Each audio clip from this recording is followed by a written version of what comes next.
Boa noite a todos, né? Dando continuidade aí ao estudo do Livro dos Espíritos. Nosso irmão Eduardo falou, né, sobre a lei de adoração, que é o capítulo 2 do livro 3. E hoje vamos conversar um pouco sobre o capítulo 3, Lei do Trabalho. Tá? Lembrando que quem tiver dúvidas pode anotar no chat, que ao final da primeira parte nós discutiremos, conversaremos sobre esses assuntos a respeito. Tá bom? Então, sobre lei do trabalho, é curto, tá? O tema, só que é importantíssimo nós falar sobre isso, né? O trabalho é uma das bases da evolução do espírito. Então, vamos ver aqui algumas condições do trabalho, né? Aqui, em outros lugares também. Tá? Necessidade do trabalho. Pergunta de Kardec.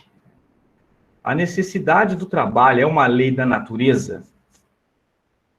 Resposta: o trabalho é uma lei natural. Por isso mesmo é uma necessidade, e a civilização obriga o homem a trabalhar mais porque aumenta suas necessidades e seus prazeres. Então já entendemos isso aí, já sabemos que nós trabalhamos hoje, obviamente. Muitos falam, né? Eu não trabalho por prazer, né? Porque eu sou obrigado. A questão é que depende muito da nossa condição de entendimento sobre isso, não é verdade? Mas de praxe é para atender as necessidades, obviamente, e os nossos prazeres também, né? Porque é uma troca. Então, nós administramos desta maneira aqui, tá? Não se deve entender pelo trabalho, senão as ocupações materiais, pergunta de Kardec, né, nessa questão. Resposta dos espíritos, não. O espírito trabalha como o corpo. Toda ocupação útil é um trabalho. Então, a conotação de trabalho, pela lei divina, ela abrange, tem uma abrangência maior. É tudo. E vamos ver no decorrer dessa explanação de hoje, que é verdade, né? Tudo que nós podemos fazer de útil é importante, é um trabalho, né? É uma dedicação a algo. Então, isso é muito importante, esse entendimento. Então, não é só o trabalho de troca, né? Que você faz algo e recebe. Tem outros tipos de trabalho também que vamos ver que vão ter, assim, recompensas valiosas, tá? Por que o trabalho é imposto ao homem? É uma consequência de sua natureza corporal. É uma expiação e, ao mesmo tempo, um meio de aperfeiçoar sua inteligência. Sem o trabalho, o homem permaneceria na infância da inteligência. Por isso, ele não deve seu sustento, sua segurança e seu bem-estar, senão ao seu trabalho e à sua atividade. Aquele que é muito fraco de corpo, Deus deu a inteligência para isso suprir, mas é sempre um trabalho. Então, como falamos, né, tudo é um trabalho, tá? Também temos aquela condição de falar assim, mas o rapaz ali, ele não tem corpo para isso, como diz ali, ele é fraco. Só que assim, sempre ele vai ter uma condição de trabalhar. Todos nós sempre estamos aqui na Terra, reencarnados, sempre com uma oportunidade de fazer algo. Isso é um trabalho. Qualquer coisa que você faz, temos várias pessoas que superam seus limites, né? Já vi pessoas já que pintam com os pés porque não tem as mãos. E é um trabalho isso. Então, esse entendimento abrange, tem uma abrangência bem maior do trabalho, nessa questão. Basta nós analisarmos, enxergarmos e vermos. Tá? Porque a própria natureza provê todas as necessidades dos animais, tudo trabalha na natureza. Os animais trabalham como tu, mas seu trabalho, como sua inteligência, é limitado ao cuidado de sua conservação. Eis porque entre eles o trabalho não conduz ao progresso, enquanto que no homem ele tem um duplo fim. a conservação do corpo e o desenvolvimento do pensamento, que é também uma necessidade e que o eleva acima de si mesmo. Então, obviamente, vamos entender que os animais, eles não progridem pelo trabalho, só que eles têm um papel importante nisso, tá? Eles também evoluem, nós sabemos disso, tá? E o homem também evolui normalmente pelo trabalho, também pelo intelecto, porque você pensa, você começa a ter ideias diferentes, começa a agir diferente, entendeu? Então, é essa a evolução. E eu tenho aqui até um comentário aqui, estava estudando sobre esse assunto, e no livro, na Revista Espírita, de 1858, tem uma passagem que é do planeta Júpiter. Sempre nós temos uma ideia, mais ou menos, da evolução do nosso progresso, o que nos espera à frente, né, nessa continuidade do progresso do espírito, né? Então, em Júpiter, tem como são as pessoas lá, essa questão do trabalho, essa questão do relacionamento entre o homem e o animal. Aí tem uma passagem que eu separei aqui, só vou falar rapidinho, para nós termos uma ideia, mais ou menos, de como é que funciona esse progresso, essa evolução, tá bom? É o caso dos espíritos animais que povoam Júpiter. Eles se aperfeiçoaram ao mesmo tempo que nós, conosco e com o nosso auxílio. A lei é mais admirável ainda. Faz tão bem de seu devotamento ao homem a primeira condição de sua ascensão planetária, que a vontade de um espírito de Júpiter pode chamar a si todo animal que numa de suas vidas anteriores lhe haja dado provas de afeição. Essas simpatias, que lá no alto formam famílias de espíritos, também agrupam em torno das famílias todo um cortejo de animais devotados. Em consequência, nosso apego neste mundo por um animal, o cuidado que tomamos de domesticá-lo e de humanizá-lo, tudo isso tem sua razão de ser. Tudo será pago. É um bom ajudante, que preparamos antecipadamente para um mundo melhor. Será assim um operário, porquanto aos seus semelhantes está reservado todo o trabalho material, toda tarefa corporal, carga ou obras pesadas, semeadura ou colheita. E para tudo isso, a suprema inteligência preparou um corpo que participa ao mesmo tempo das vantagens do animal e do homem. Tem uma continuação disso aqui, quem tiver interesse, Revista Espírita, ano de 1858. Então, é muito interessante essa questão, é bom nós, às vezes, enxergarmos um pouco à frente, para nós podermos entender o agora. Então, essa condição de nós domesticar os animais, de nós cuidar deles, ele vai se tornar um amigo imprescindível para nós, lá na frente, né? E estamos caminhando para isso. Mas hoje temos animais que nos auxiliam nisso aí, né? No trabalho, como temos os cavalos, né? O gado, o boi, a vaca, temos os cachorros que cuidam, né? Querendo ou não, eles fazem a segurança, é um amigo nosso. Então, estamos todos nós em franca ascensão, evoluindo, e vai mudando conforme nós vamos progredindo. Bom, nos mundos mais aperfeiçoados, o homem está submetido à mesma necessidade do trabalho? Resposta: a natureza do trabalho é relativa à natureza das necessidades. Quanto menos as necessidades são materiais, menos o trabalho é material. Mas não creiais com isso que o homem fique inativo e inútil. A ociosidade seria um suplício em lugar de ser um benefício. É uma outra questão também que nós não temos muita informação ou entendimento sobre essa questão. Muitos falam assim, né? Já escutei já também, falar assim, mas se você tem várias vidas, você tem um progresso do espírito e você chega à perfeição do espírito, e depois, como é que você faz? Você vai ficar para o paraíso? Você vai ficar parado? Não, sempre tem algo útil para ser feito. Só que não sabemos o que e como, porque nós não temos ainda condições de abarcar isso ainda, de compreender isso ainda. Nós estamos ainda aprendendo ainda sobre as leis que regem o universo, essa condição, né, da evolução. tá? Então, isso aí é tudo ao seu tempo, mas temos certeza de que não vai ser inútil, não vamos ir para o paraíso e ficar na eternidade lá gozando. Temos sempre o trabalho, sempre temos que ser útil para a providência divina. Tá bom? Então, essa questão é muito importante de se entender. Obviamente, cada situação tem o seu trabalho. Nós sabemos que um mundo primitivo, não temos essa tecnologia que nós temos hoje, e o espírito também que encarna nessa condição não tem a racionalidade ainda devido a um trabalho de pensamento. Então, é mais corporal, é mais bruto, para atender às necessidades daquela época. Passamos por essa faixa já. Já estamos numa outra de prova e expiação.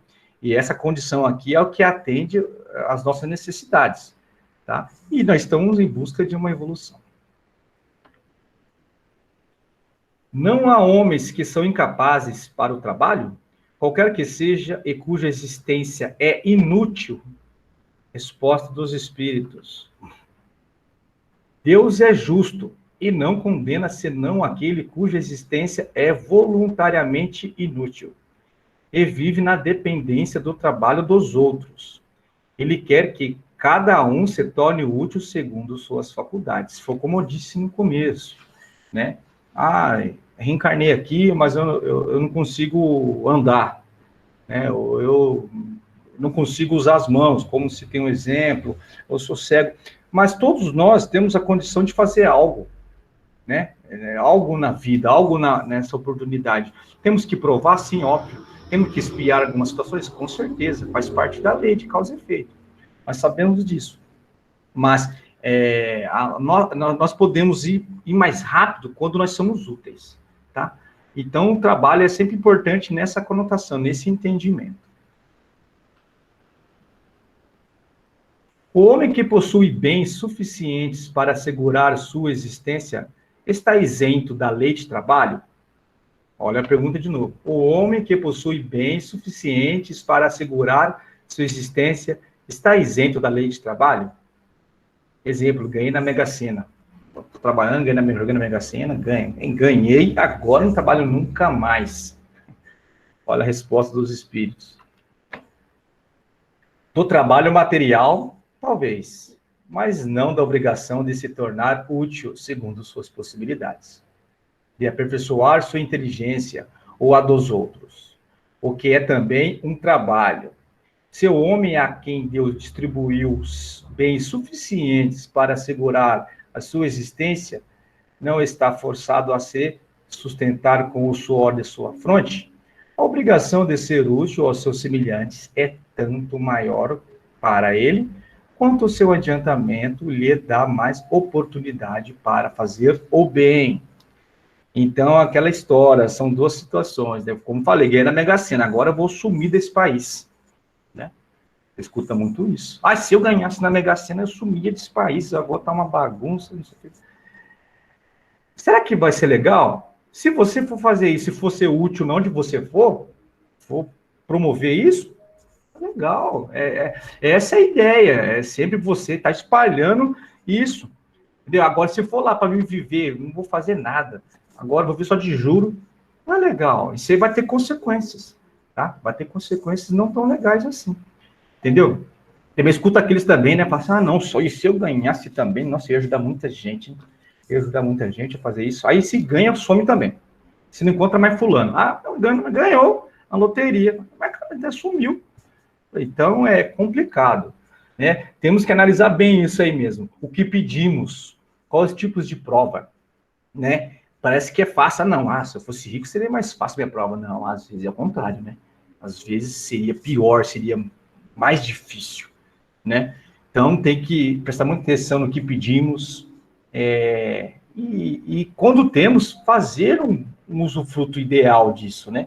Poder espalhar isso, né? O amor, o conhecimento, o trabalho digno, isso é muito importante. Entendeu? Então, fica a lição. Às vezes, hoje, nós não somos, mas lá na frente, às vezes, podemos ser. Numa próxima encarnação, podemos ter uma condição aí. Então, já sabemos um pouco o que fazer já. A lei natural impõe aos filhos a obrigação de trabalhar por seus pais? Certamente.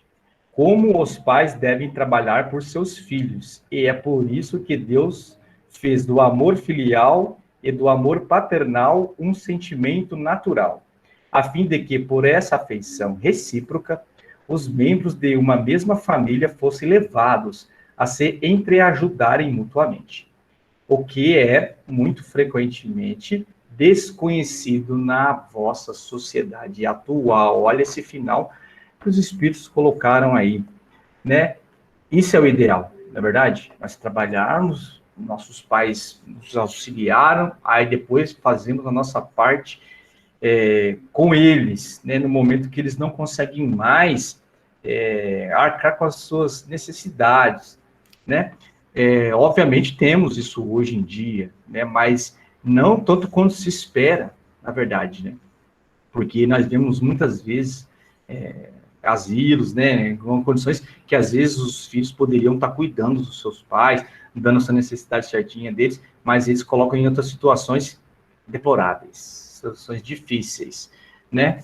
E lembrando que honrar pai e mãe é uma lei, né? É o próximo nosso, é o mais próximo nosso, né? Então isso é muito importante prestar atenção nisso aí, tá? Limite do trabalho, repouso, né? O repouso, no caso, seria. O repouso depois do trabalho, sendo uma necessidade, não é uma lei natural? Sem dúvida. O repouso serve para reparar as forças do corpo e é também necessário a fim de deixar um pouco mais de liberdade à inteligência para se elevar acima da matéria. Então, é normal o repouso, né? Obviamente, o descanso é importante. Às vezes, tem muitas pessoas que falam, não, eu tenho que trabalhar mais, eu tenho que trabalhar o dobro, eu preciso, mas tudo tem um limite, o nosso corpo também tem, tá? E ao invés de você estar fazendo um benefício, às vezes você está se complicando mais. Você vai ter dor de cabeça lá na frente, com o corpo, né? Porque você está excedendo o limite dele, entendeu? Então, isso é muito importante, pensar nisso. Então, é normal o repouso, mas tudo dentro dos seus limites, obviamente. Qual é o limite do trabalho? O limite das forças. De resto, Deus deixa o homem livre. Então, quer dizer que assim, deixa ele livre, ele trabalhou, fez o que tinha que ser feito, agora ele tem um momento que ele possa fazer outra coisa, uma outra atividade. Não quer dizer que você vai fazer o que é certo, o que é errado, isso aí cabe a cada criatura. No seu momento de lazer, no seu momento que você está no repouso, no descanso, você vai fazer aquilo que te apraz naquele momento, obviamente, mas cumprindo a parte do trabalho, está tudo certo. Que pensar daqueles que abusam de sua autoridade para impor aos seus inferiores um excesso de trabalho? Isso aí nós vemos ainda um pouco, né? Resposta dos espíritos. É uma das piores ações. Todo homem que tem o poder de comandar é responsável pelo excesso de trabalho que impõe a seus subalternos, porque ele transgride a lei de Deus. Nós sabemos que teve um período da escravidão, ela sempre foi maior anteriormente, né? Na época mesmo, né, de Jesus, Moisés, Jesus, sempre teve a escravidão e é dentro dessas condições. Hoje, graças a Deus, diminuiu bastante, né, em comparação a outros tempos. Mas ainda temos situações de trabalho escravo, né? Que é a responsabilidade do empregador. Olha a responsabilidade que ele tem, tá? Aí depois terá as consequências, né? Muitos trabalhos hoje têm que ter pelo menos um mínimo de dignidade, né? Ser justo, receber um salário justo, um tratamento justo. E às vezes não vemos aí algumas situações aí. Mas vamos evoluir, vamos passar para uma etapa que será bem melhor para todos nós. O homem tem direito ao repouso em sua velhice? Resposta: sim, ele não está obrigado senão segundo as suas forças. Mas que recurso tem o velho necessitado de trabalhar para viver e que não o pode? Olha, resposta: o forte deve trabalhar pelo fraco. Na falta da família, a sociedade deve tomar-lhe o lugar.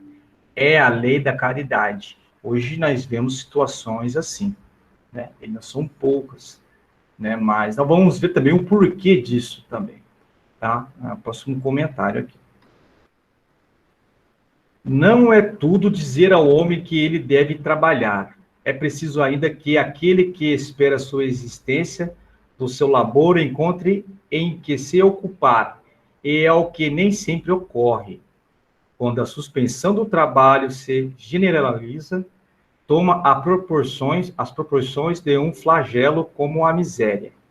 A ciência econômica procura o remédio no equilíbrio entre a produção e o consumo, mas esse equilíbrio, supondo-se que seja possível, terá sempre intermitências, e durante esses intervalos o trabalhador não deve viver menos. Há um elemento que comumente não entra na balança e sem o qual a ciência econômica não é mais que uma teoria: a educação. Não a educação intelectual, mas a educação moral. E não ainda a educação moral pelos livros, mas aquela que consiste na arte de formar os caracteres a que dá os hábitos, porque a educação é o conjunto de hábitos adquiridos. Tem o restante dos comentários aí. O que os espíritos dizem aqui? Que nós temos que se preocupar com isso. No nosso momento da juventude, do trabalho, nós temos que fazer a previdência, né? Pensar na previdência. Quantos que não pensam? Quantos que entram na vida, trabalham, como disse aqui, às vezes trabalham jornadas, várias jornadas, mas não está pensando no repouso, não está pensando lá, quando eu não puder mais, e quando eu não puder mais? Vou ficar na dependência dos meus filhos, mas será que eles vão me auxiliar nessa questão?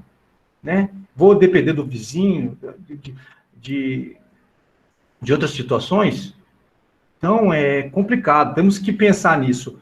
O detalhe é nós criarmos esses hábitos na moral e pensar em tudo isso. Como vivemos hoje? Como trabalhamos hoje? Né? Quais são as nossas condições de saúde?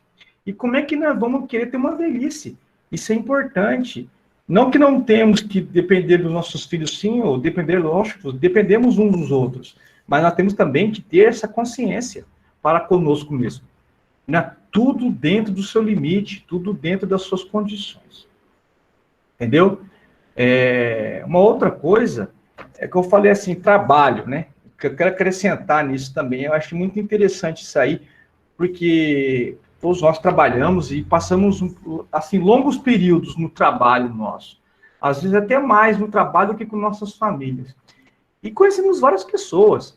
E além de trabalharmos, às vezes nós escutamos as pessoas, né? E é importante nós que estamos com essa ideia, com esse propósito de sermos pessoas melhores, espíritos melhores, tá pronto também para isso também. Em auxiliar um irmão que passa por uma dificuldade, às vezes uma palavra, às vezes uma conversa, às vezes um abraço, às vezes uma grosseria que você recebe e você não retruca aquilo, você entende, compreende, e no momento adequado você auxilia aquele irmão, aquela irmã, isso é trabalho. Isso também é um trabalho. Isso é um trabalho que, aparentemente, você fala assim, eu não recebo, mas sim, você recebe. É um tesouro que os ladrões não roubam e as traças não corroem, tá? Então, é muito importante pensar nisso. Não só trabalhar, mas também como trabalhar, né? Você sempre ser uma pessoa útil. Você está atendendo a sua necessidade ali, os seus prazeres, pagando, né, para comer, para viver, mas também está atendendo a necessidade do espírito, né, a questão moral. Então, isso é muito importante em todo lugar, inclusive no trabalho, que às vezes é onde vem as provas mais árduas, é no trabalho. Tá bom? Gente, o que eu tenho para essa noite é isso, tá? Agradeço essa oportunidade, peço desculpas se eu deixei de esclarecer algo aí, tá bom? Uma boa noite a todos, e agora eu passo a palavra para o Adriano. Boa noite a todos. Muito obrigado, Alan. Parabéns pela exposição. Mudando agora para o nosso módulo Evangelho, A gente vai fazer o capítulo 24 do livro O Evangelho segundo o Espiritismo. Neste capítulo, Kardec nos ajuda a compreender o ensinamento de Jesus que diz: não devemos acender uma lâmpada e colocá-la debaixo de algum objeto, de algum móvel. Vocês lembram dessa passagem? Não exatamente com essas palavras. Não coloqueis a candeia debaixo do alqueire. Mas o sentido, o significado é exatamente esse. Não coloquemos uma lâmpada acesa debaixo de algum objeto, de algum móvel. Por quê? Desse jeito, a lâmpada não vai iluminar todo o ambiente em que você está. Ela ficará ofuscada. E aí o que acontece? Ela não será útil aos moradores da casa, aquilo que a gente se pretende, né, fazer, porque a gente vai continuar no escuro. Não tem sentido, então, você acender uma lâmpada e ofuscar os raios, né, que ela reflete. Não tem sentido. Exatamente essa é a mensagem do Cristo, né? Não coloqueis, ou não acender, não coloqueis uma candeia debaixo do alqueire. Pelo contrário, né, a lâmpada ela deve ser acesa dentro da nossa casa e colocada na parte mais alta. Por quê? Assim, os raios de luz vão chegar em todo canto, né, do cômodo ou da casa, iluminando todo o ambiente. Só assim, então, a lâmpada será útil.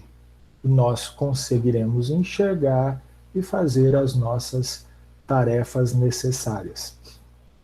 É uma linguagem figurada, onde Jesus nos ensina que devemos fazer a mesma coisa com os conhecimentos que nós adquirimos. O conhecimento científico, mas também aqueles conhecimentos referentes às verdades espirituais. Se os temos, esses conhecimentos, não devemos guardá-los só para nós, ou escondê-los, né? Algumas situações que a gente vai ver na sequência. Devemos fazer o quê? Compartilhar com todos os que estão ao nosso redor e necessitam desses conhecimentos. Contribuindo, então, aí, nós com o progresso geral do planeta. E a gente tem a possibilidade de participar da construção de um planeta melhor. Pois é exatamente isso que Deus faz com a gente. Quando ele fala não coloqueis a candeia debaixo do alqueire, ele não está falando só da gente para com os outros, mas ele está falando também das verdades espirituais, das suas leis divinas, né, que nos são reveladas sempre, sempre, esses conhecimentos científicos, porque se a gente pensar mesmo, as leis da matéria, as leis da física, da química, da biologia, que regulam todo o funcionamento da matéria, também são leis divinas. E elas nos são reveladas constantemente, periodicamente, né, por espíritos que nos trazem essas informações, não de mão beijada, não tudo preparado e simplesmente entregue nas mãos deles. Não, a gente vai ver na sequência. Então Deus nos revela sempre também as suas leis, esses conhecimentos científicos, como nós acabamos de dizer, e também as verdades espirituais, quer dizer, as verdades que dizem respeito à nossa vida do espírito imortal, não só a nossa vida material. Segundo Jesus, nada há de secreto que não haja de ser descoberto um dia. Tudo um dia será revelado, e nada que esteja oculto que não haja de ser conhecido e de aparecer publicamente. Então, tudo será revelado, mas com alguns detalhes que a gente vai ver durante o estudo. Ou seja, não existem mistérios absolutos. E o que ainda não podemos compreender agora, nesta vida, hoje, nos será sucessivamente desvendado quando estivermos suficientemente preparados para absorver esses mistérios, essas informações, quando estivermos mais purificados. Pode ser ainda nessa vida, pode ser no mundo espiritual, porque lá também crescemos, também aprendemos. Pode ser também em próximas reencarnações, né? Aqui na Terra mesmo, ou então em mundos mais evoluídos, pois, como sabemos, somos espíritos imortais. Ou seja, cedo ou tarde, todos esses conhecimentos serão descobertos. Estamos falando aqui, então, conhecimentos também científicos, também verdades espirituais. Todos eles serão descobertos porque, chegados a um grau de desenvolvimento, nós mesmos os procuramos. Nós sentimos a necessidade de procurar conhecimentos novos, porque a nossa inteligência, ela age dessa forma em relação ao nosso bem-estar, em relação ao nosso conforto, em relação à conquista, né, do dinheiro, das riquezas, e que tudo isso vai proporcionando um desenvolvimento, primeiramente, o intelectual, que vai fazendo a gente facilitar a nossa vida, né? Conforto, bem-estar, como eu já disse. E quando formos espíritos puros, aí nós saberemos todos eles. Kardec, neste estudo, desculpa, nesse capítulo, coloca uma situação no mínimo interessante, que ele diz assim, porque a luz não deve ser ocultada. Por que a luz não deve ser ocultada? Quando o próprio Jesus constantemente ele ocultou o sentido das suas palavras sob o véu da alegoria, utilizando de parábolas, não permitindo que todos pudessem compreender. Uma pergunta interessante, porque o próprio Cristo, na parábola, né, nos disse que não podemos colocar a candeia debaixo do alqueire, não acender a lâmpada debaixo da cama. Mas por que ele, então, utilizou-se de parábolas, não permitindo que todos pudessem compreender o verdadeiro sentido daquilo que ele dizia? Mas ele se explica, dizendo o seguinte: porque não estão em condições de compreender certas coisas. Todos não estão em condição de conhecer certas coisas. É inútil dizer tudo por enquanto. Olha que interessante. Digo, porém, a vós, porque foi dado compreender a vós estes mistérios. Então ele está respondendo isso para os apóstolos que perguntaram isso a ele. Por que falas por parábolas? Então ele diz exatamente desta forma. nós não estamos ainda preparados para certos conhecimentos. Então, o que Jesus fazia? Ele procedia com o povo, de uma maneira geral, como se faz com as crianças, cujas ideias ainda não se desenvolveram totalmente, nos indicando desse modo esse verdadeiro sentido desse capítulo. Não significa que a gente se deve revelar inconsideradamente todas as coisas a todo mundo. É exatamente isso. Não coloqueis a candeia debaixo do alqueire não é revelar inconsideradamente tudo a todos. Todo ensinamento ele deve ser proporcionado à inteligência de cada um, daquele a quem se queira instruir. Porque existem pessoas a quem uma luz muito forte o deslumbraria sem as esclarecer. É o que exatamente fazemos com as nossas crianças na escola hoje. Após séculos, né, de muito progresso no ensino, né, no aprendizado, na pedagogia, na didática, foi construído um sistema, uma forma de educar. Então, as crianças são divididas em salas por faixa etária, desde a pré-escola até o ensino superior. E o que é ensinado a cada sala, a cada faixa etária, é condizente com a capacidade de assimilação dessas crianças. Então, e, no caso, as exceções elas são tratadas individualmente.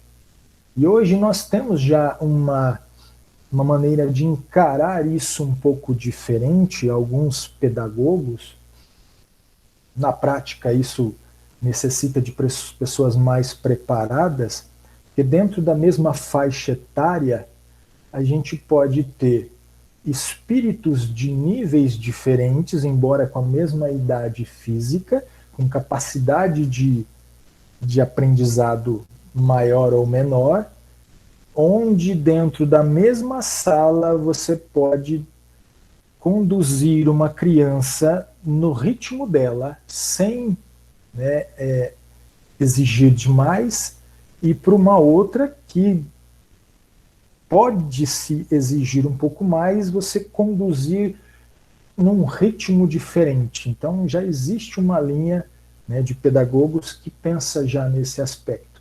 Mas é exatamente isso que essa parábola do Cristo está nos revelando a respeito do não coloqueis a candeia debaixo do alqueire. Mas vamos lá. Acontece com as gerações, né, dos espíritos que reencarnam na Terra, o mesmo que acontece com os indivíduos. Então nós temos as gerações, os espíritos que encarnam aqui na Terra, a sua infância, a sua juventude e a sua maturidade. E aí, a respeito não só dos conhecimentos científicos, porque a gente consegue detectar isso estudando a história, né, da evolução humana, que periodicamente grandes cientistas encarnaram, grandes espíritos encarnaram, cada um em determinada área, e foram trazendo, ou através dos seus estudos, das suas pesquisas, dos seus esforços, foram se conectando a certas verdades de cada área específica, compreenderam aquilo e trouxeram para nós no plano material. Isso no conhecimento científico. Mas também nas verdades espirituais nós temos uma evolução gradativa conforme a gente vai evoluindo. A providência divina vai gradualmente revelando as verdades à proporção que nós a humanidade vai se mostrando amadurecida para as receber.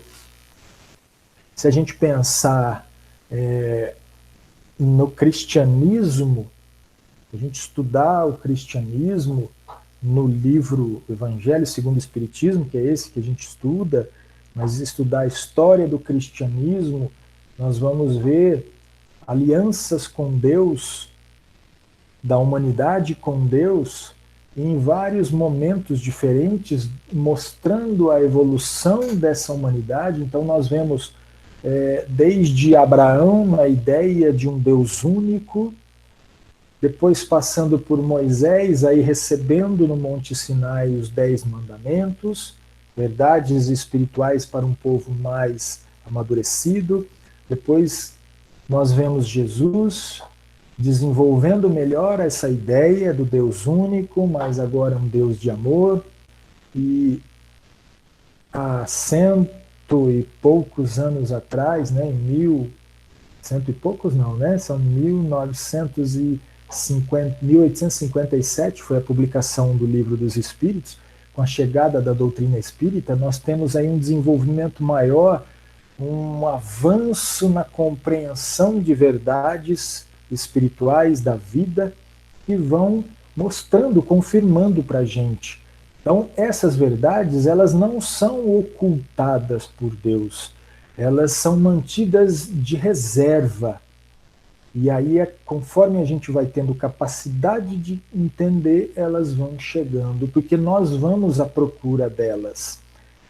Já não acontece isso com os homens, com alguns homens, quando esses homens possuem o conhecimento, alguns conhecimentos, é uma parte desses conhecimentos, e quase sempre eles ocultam essas verdades por um interesse próprio, por uma segunda intenção, que é de dominação do povo, de tirar proveito desse domínio e de viver, né, na terra, ganhando-se mais com isso. Então, isso é colocar a candeia debaixo do alqueire. Esses, sim, fazem isso. Uma outra pergunta interessante, né, desse capítulo é: que proveito o povo poderia tirar das parábolas do Cristo, cujo sentido, né, se lhe conservava impenetrável? A gente tem que lembrar que o Cristo, né, veio numa época em que o próprio conhecimento científico era bem menor do que hoje, principalmente o conhecimento em relação às verdades espirituais. Então, o que Jesus fez nessa época? Ele se exprimiu por parábolas sobre as partes, de certo modo, abstratas da sua doutrina. Olha que interessante. Da parte abstrata, daquela exatamente em que a população geral tinha mais dificuldade. Imaginemos nós há 2000 anos atrás, né? Se a gente já tem dificuldade hoje de aceitar a doutrina espírita, imaginemos naquela época, né? Mas, olha o que ele faz.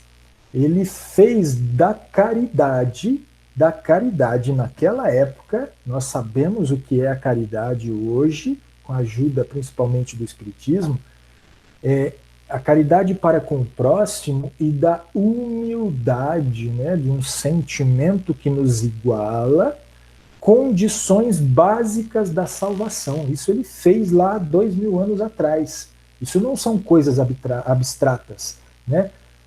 Tudo que ele disse a respeito disso é inteiramente claro, explícito e sem ambiguidade nenhuma. Isso era importante a gente saber naquela época, principalmente. E assim devia ser, porque era a regra de conduta, a regra que todos nós tínhamos de compreender para podermos observá-la.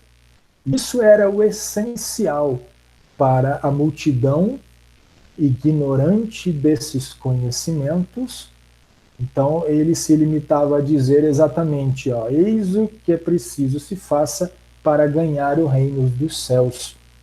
Então nessa parte, Jesus foi muito claro, ele não escondeu, ele não reservou, ele disse o que precisava dizer.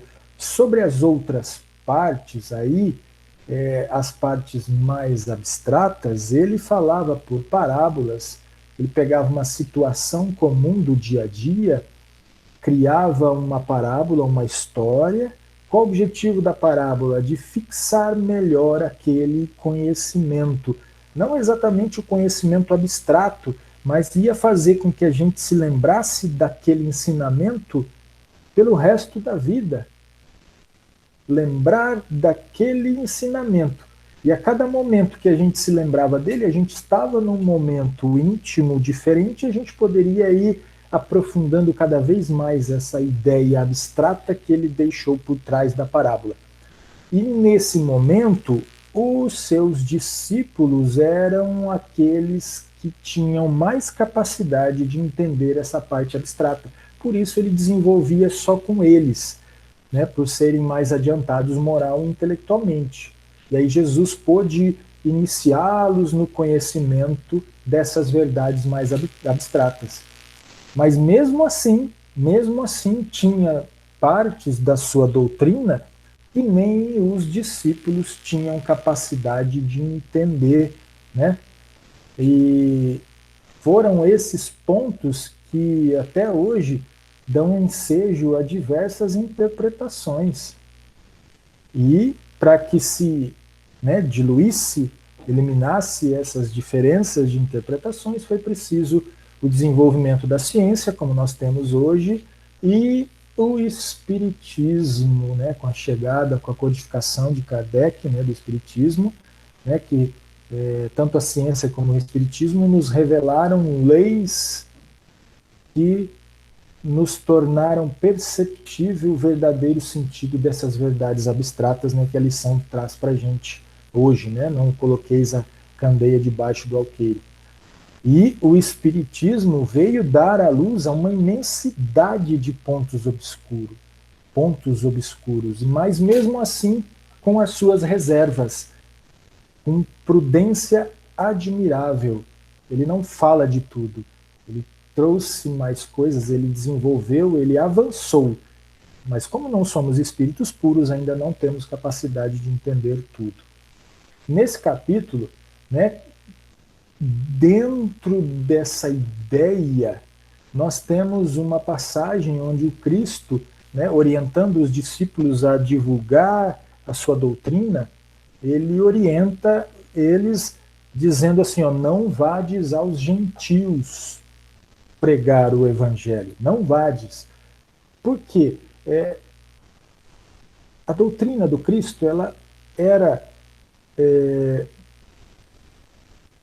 preferencialmente para ser pregada para o povo de Israel, para os judeus, para eles que tinham já a crença num Deus único, que vinham sendo preparados para receber. Esses povos que estavam à volta, que eram povos mais bárbaros, que na maioria eram politeístas, espiritualmente não estavam no mesmo grau para receber essas informações como o povo da casa de Israel.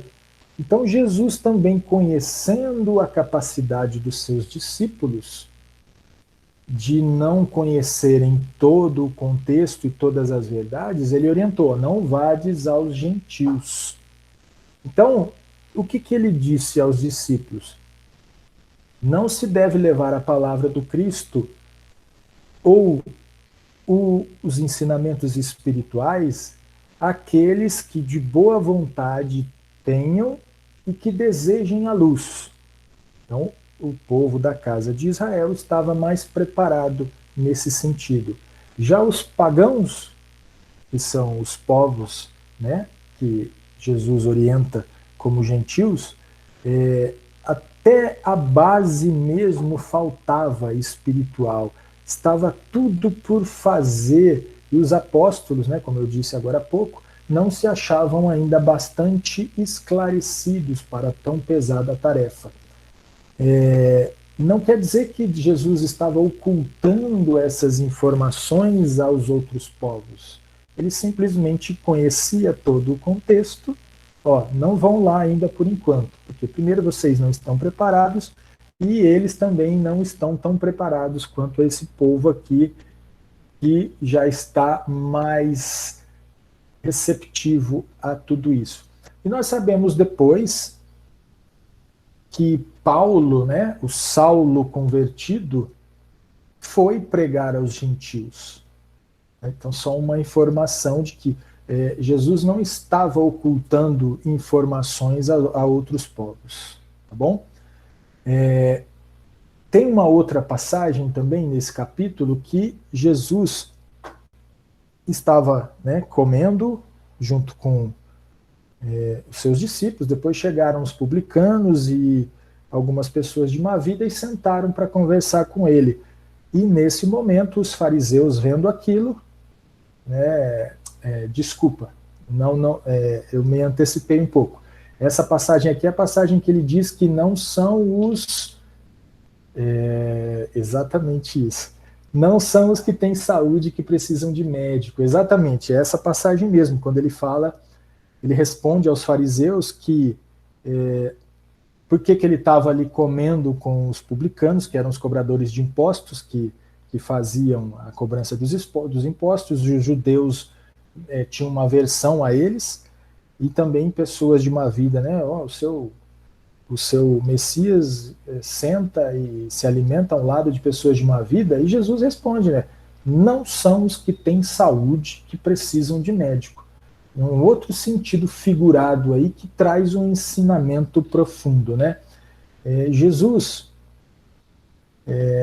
se a gente for levar ao pé da letra, os fariseus, eles deveriam estar preparados, porque conheciam verdades espirituais e questionavam Jesus. Mas Jesus conhecia a intimidade da alma humana e ele sabia exatamente, tanto é que ele se acercava principalmente de pobres e deserdados, porque essas pessoas são os que mais necessitam de consolações, dos cegos dóceis e de boa fé, porque pedem se lhes dê a vista, e não dos orgulhosos que julgam possuir toda a luz e de nada precisar, né?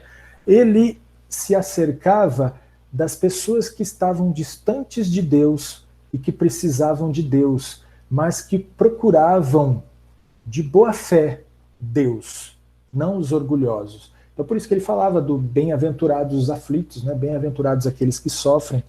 Então essas pessoas que, entre aspas, ignorantes em relação às verdades espirituais ainda, e muitas vezes viciados, né, moralmente falando, sofredores, já estavam intimamente mais preparados para receber essas informações. E nesse capítulo também Kardec traz a referência da mediunidade, porque nós achamos às vezes que a mediunidade não deveria ser dada a todo mundo, mas só às pessoas que seriam boas.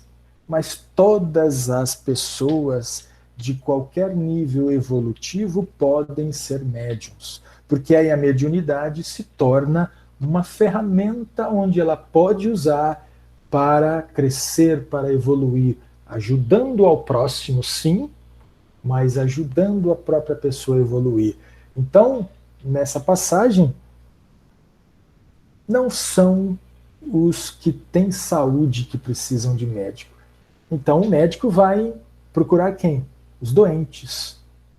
Então, mais uma passagem para a gente fixar e que está inserida nesse contexto das informações espirituais, né? O que fazermos com essas informações se as temos. E também tem a passagem dentro desse capítulo que fala da coragem, a coragem da fé, porque aí Jesus traz para a gente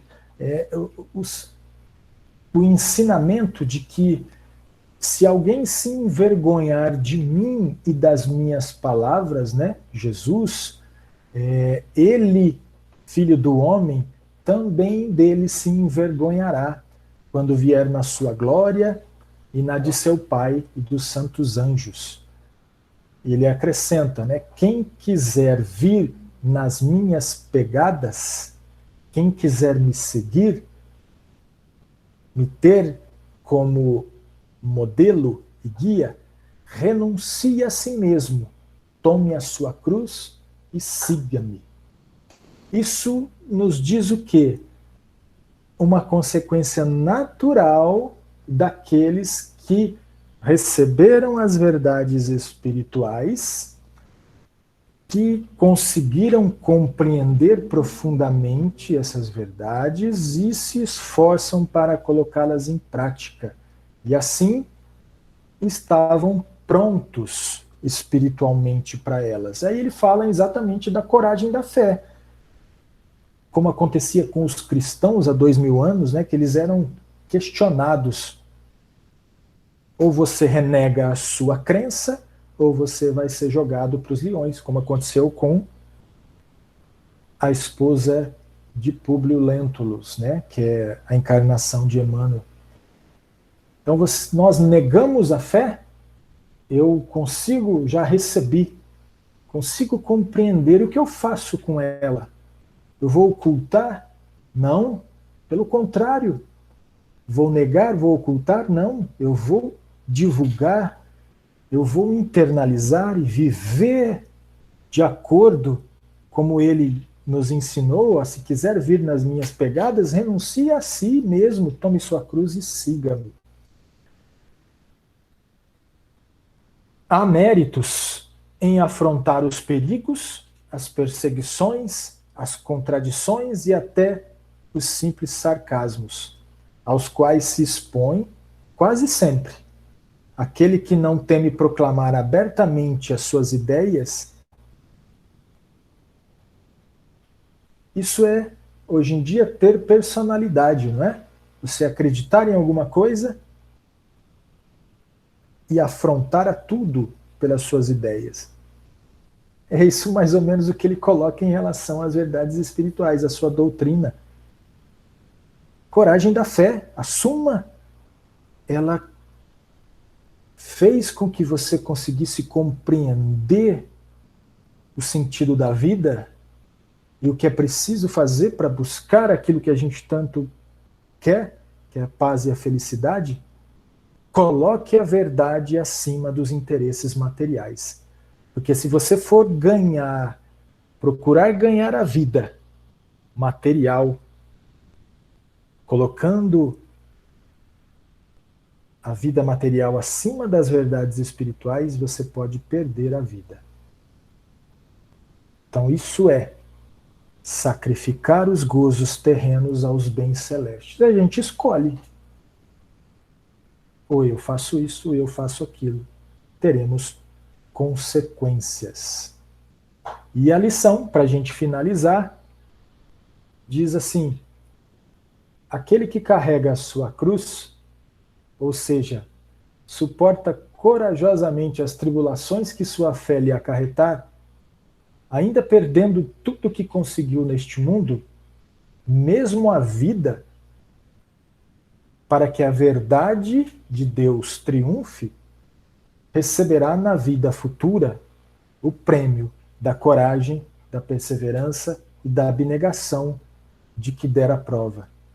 Com efeito, de que deveria servir um homem ganhar o mundo todo e perder-se a si mesmo? Mais uma vez, finalizando, consequência natural daqueles que receberam as verdades espirituais, no caso aqui da sua fé, da fé trazida por Jesus, Espiritismo, as compreendem e as praticam, pois já estavam prontos para espiritualmente aceitá-las. Amar a Deus acima de todas as coisas e ao próximo como a si mesmo. É o que a fé de Jesus nos ensina. Muito obrigado a todos.